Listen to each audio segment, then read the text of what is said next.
Hello to all our viewers. The hall of the UN General Assembly on September 26 emptied out before the speech of Netanyahu, the Prime Minister of Israel. Let's see what happened. The truth is that this man is becoming more and more isolated. Just to give our viewers an idea, the war between Russia and Ukraine has dragged on for more than 3.5 years, making it one of the most brutal conflicts in modern history. But in Gaza, in just 2 years of war, over 300% more women and children have been killed. Please, order in the hall. Please, order in the hall.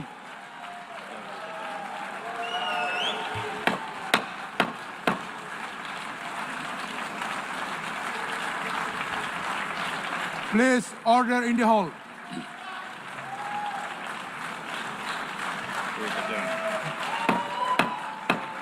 Please, order in the hall.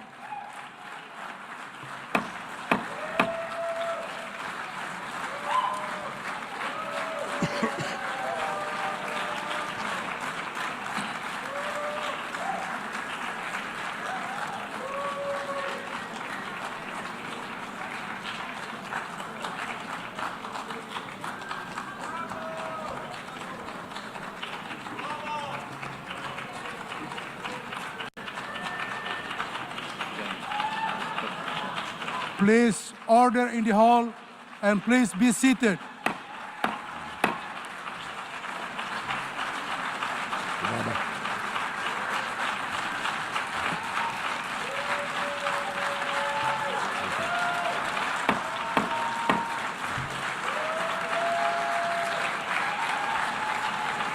Please order in the hall.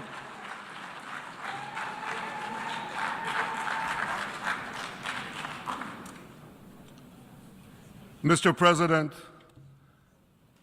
the families of our dear hostages languishing in the dungeons of Gaza,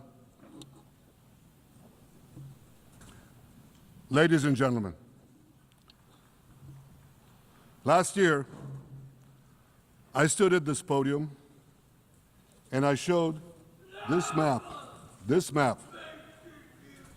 It shows the curse of Iran's terror axis. This axis threatened the peace of the entire world. It threatened the stability of our region and the very existence of my country, Israel. Iran was rapidly developing a massive nuclear weapons program and a massive ballistic missile program. These were meant not only to destroy Israel, they were meant also to threaten the United States and blackmail nations everywhere. From Gaza, Yahya Sinwar dispatched waves of Hamas terrorists. They stormed into Israel on October 7th and committed acts of unspeakable savagery. We are working hard to keep you informed without belonging to any political or ideological side. Support the project by subscribing to the channel. Only 2% of those who watch us are subscribed. Hugs to our subscribers, and let's continue with the news. From Lebanon, Hassan Nasrallah had launched thousands of missiles and rockets at our cities, terrorizing our citizens. In Syria, the murderous dictator Assad hosted Iran's forces, tightening a noose of death around our throats. In Yemen, the Houthis launched ballistic missiles at Israel while choking global trade at the mouth of the Red Sea. So what's happened over the past year? We've hammered the Houthis, including yesterday. We crushed the bulk of Hamas's terror machine. We crippled Hezbollah, taking out most of its leaders and much of its weapons arsenal. You remember those beepers, the pagers? We paged Hezbollah. And believe me, they got the message. And thousands of terrorists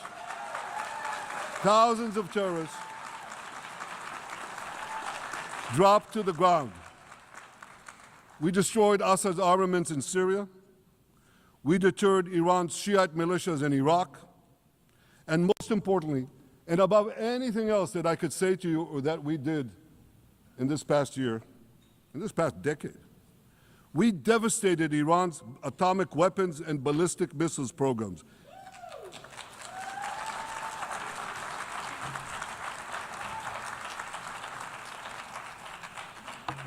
So here's where things stand today. Half the Houthi leadership in Yemen, gone. Yahya Sinwar in Gaza, gone. Hassan Nasrallah in Lebanon, gone. The Assad regime in Syria, gone. Those militias in Iraq, well, they're still deterred. And their leaders, if they attack Israel, will also be gone. And for Iran's top military commanders and its top atomic bomb scientists, well, they're gone too.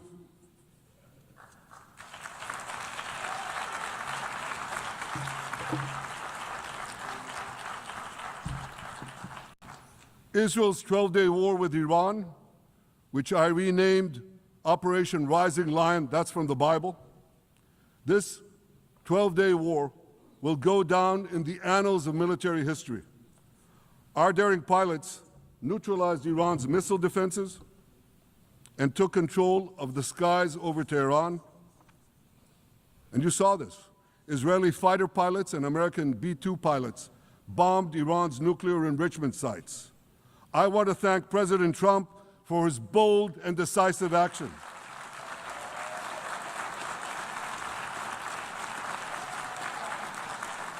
President Trump and I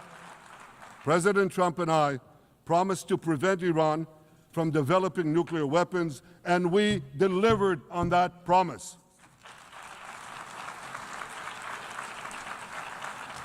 We removed an existential threat to Israel, and a mortal threat to the civilized world. We lifted a dark cloud that could have claimed millions and millions of lives.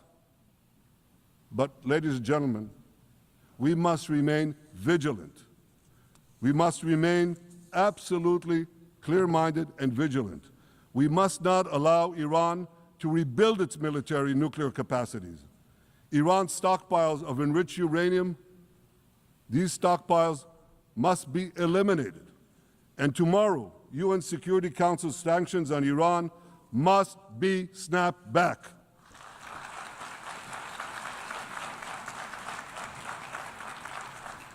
Thanks to the resolve of our people, the courage of our soldiers, and the bold decisions we took, Israel rebounded from its darkest day to deliver one of the most stunning military comebacks in history.